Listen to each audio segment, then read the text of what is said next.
አሰላሙ አለይኩም ወረህመቱላሂ ወበረካቱ። እንዲሁም ክርስቲያን ወገኖች ሰላም ብያለሁኝ። በያላችሁበት ሰላማችሁ ብዝዝት ይበልልኝ ውድ የሀገሬ ልጆች፣ እንዲሁም የቻናሌ ተከታታዮች ላይክ፣ ሼር፣ ሰብስክራይብ አድርጉ ማለት ነው።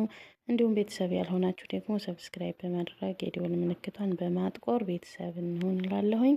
እና እንዴት ናችሁ? ላይ ሰላም ናችሁ የኔ ውዶች? እኔ በጣም ሰላም ነኝ አልሐምዱሊላህ። ዛሬ ደግሞ በሌላ ቪዲዮ ብቅ ብያለሁኝ። ያው እንደተለመደው ላይክ፣ ሼር፣ ሰብስክራይብ አድርጉ ማለት ነው ውዶች። 34 ትዳርን የሚያፈርሱ ነገሮች። አንደኛ አለመተማመን፣ ሁለተኛ የጋራና የግል ንብረት ማሸሽ፣ ሶስተኛ የንብረት ጥያቄ፣ አራተኛ ዕዳ፣ አምስተኛ የሶስተኛ ወገኖች ጣልቃ ገብነት፣ ስድስተኛ የተጋቢዎች ዘመድ አብሮ መኖር፣ ሰባተኛ የቤት ውስጥ ጥቃት። የአካልና የስነ ልቦና ሞራል፣ የኢኮኖሚ ጥቃት ማድረስ ዋነኛው ፍች አጭር ነገር ነው። በሀገራችን የተሰሩ ጥናቶች እንደሚያስረዱት 70% የሚሆኑ ሴቶች ድብደባና የሌሎች የቤት ውስጥ ጥቃት ይፈጸምባቸዋል። ስምንተኛ ዛቻና ስድብ፣ ዘጠነኛ የሰው ወሬ መስማት የቤተሰብ ቢሆንም። አስረኛ ሱሰኝነት የመጠጥ፣ የሲጋራ፣ የጫት፣ የቁማር ሱስ ባህሪ የሚቀይር ገንዘብ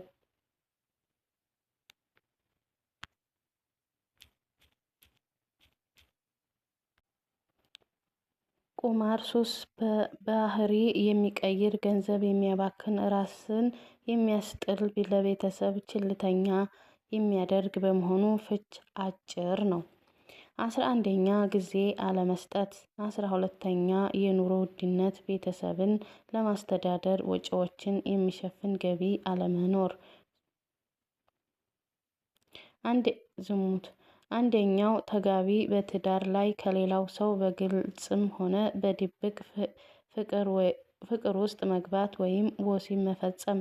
ድርጊቱ በወንጀልም ሊያስቀጣ የሚችል ሲሆን ለፍች ምክንያትም ሆነ ታማኝነት ላከበረው ተጋቢ ካሳም ሊያስከፍል ይችላል። 13ኛ ቅናተኛ ከመሆን አልፎ በመጥፎ መጠርጠር። 14ኛ አለመግባባት።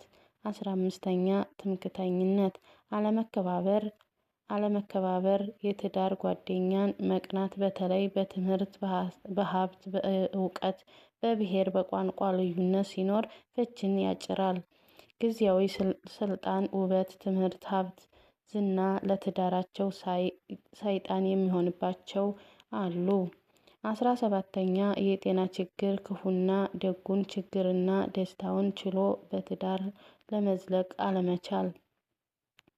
18ኛ ወንጀል መፈጸም።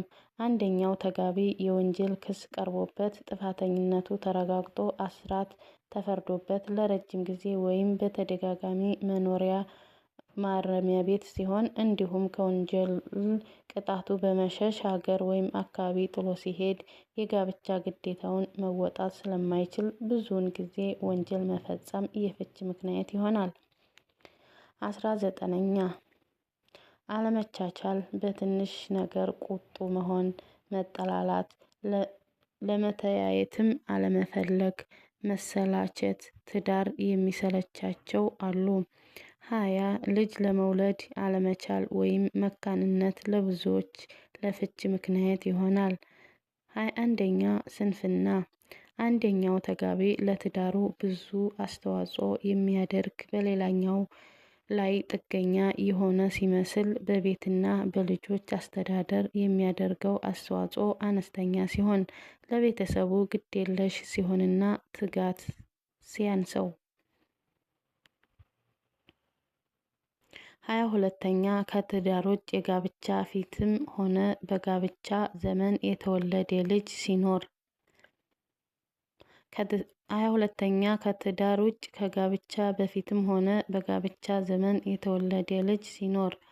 23ኛ የባህሪ ለውጥ፣ ለአንዶቹ ውጭ ሀገር ሲሄዱ፣ ጓደኛ ሲቀይሩ፣ ሀብት ሲያፈሩ፣ ለአንዳንዶቹ ውጭ ሀገር ሲሄዱ፣ ጓደኛ ሲቀይሩ፣ ሀብት ሲያፈሩ፣ በትምህርት ሲያድጉ፣ ስልጣን ሲያገኙ የሚፈጠር ነው። 24ኛ የግል ጽናት መጉደል በንብረት፣ በገንዘብ ገቢ፣ በግል ህይወት ሚስጥር መደበቅና ስለ ጉዳዩ ከሶስተኛ ወገን መስማት ግልጽነት ለመንግስት አሰራር ብቻ ሳይሆን ለባለትዳሮችም ጠቀሜታ ይኖረዋል። 25ኛ የተለያዩ ቦታ ተለይቶ መኖር ወይም ስደት። 26ኛ የትዳር ኃላፊነትን ወይም ግዴታን መሸከም አለመቻል። ተጋቢዎች ጋብቻ ከፈጸሙና ከወለዱም በኋላ የጋብቻ እሴትንና ግዴታን ባለመረዳት ኃላፊነታቸውን መወጣት ሲያጓድሉ። 27ኛ የተጋቢዎችን መብትና ግዴታ አለመገንዘብ። አንድ ወንድና አንዲት ሴት ጋብቻ ፈጸሙ ማለት የግል ማህበራዊና ኢኮኖሚያዊ ግንኙነቶች በፍጹም አይኖራቸውም ማለት አይደለም። በመሆኑም በህገ መንግስቱ የተደነገጉትን የተጋቢዎችን የግልና የጋብቻ መብትና ግዴታዎች ልብ ማለት የግድ ይላል።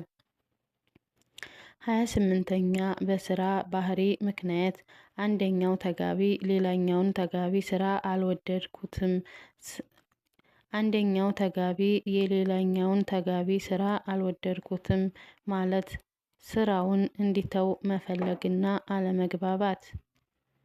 29ኛ እውነተኛ ፍቅር አለመኖር ከጅምሩም አለመዋደድና ሳይተዋወቁ በቤተሰብ ግፊት በባህላዊ መንገድ ወደ ጋብቻ መግባት እንደ ድሮው ዘርና ሀረግ በመቁጠር ሚስት ከክልል ወደ አዲስ አበባ የሚያመጡ ባሎች አሉና በዚህ መልኩ የተፈጸመ ጋብቻ ክፍተት መፍጠሩ አይቀሬ ነው። 30ኛ ያለ ዕድሜ ጋብቻ 31ኛ በጋብቻ ላይ ጋብቻ ወይም በተለይ ለባሎች ጋብቻ ሳይፈጸሙ ከሌላ ሴት ጋር አብሮ የመኖር ግንኙነት መፈጸም። 32ኛ ባዕድ አምልኮ ባዕድ አምልኮ ለምሳሌ በጠንቋይ ማመንና የእምነት ልዩነት መፈጠር የሃይማኖት ልዩነት። 33ኛ ከአቅም በላይ መኖር መሻት የአኗኗር ፍላጎት አለመጣጣም እንደ ቤት ሳይሆን እንደ ጎረቤት መኖር መፈለግ። 34ኛ አሉታዊ አመለካከት አንዳንዶች ሰዎች በባህሪያቸው ነገሮችን ሁሉ በመጥፎ ጎን ወይም አሉታዊ በሆነ መልኩ ብቻ መረዳት እና የኔ ውዶች ላይክ፣ ሼር፣ ሰብስክራይብ አድርጉ ማለት ነው። ወዳችኋለሁ፣ አከብራችኋለሁ። ፋሚሊዎቼ ኑሩልኝ፣ በያላችሁበት አላህ ይጠብቃችሁ። የዛሬው ቪዲዮዬን በዚህ አጠናቅቄያለሁኝ ማለት ነው። በቀጣይ ቪዲዮ እስከምንገናኝ አሰላሙ አለይኩም ወራህመቱላሂ ወበረካቱሁ።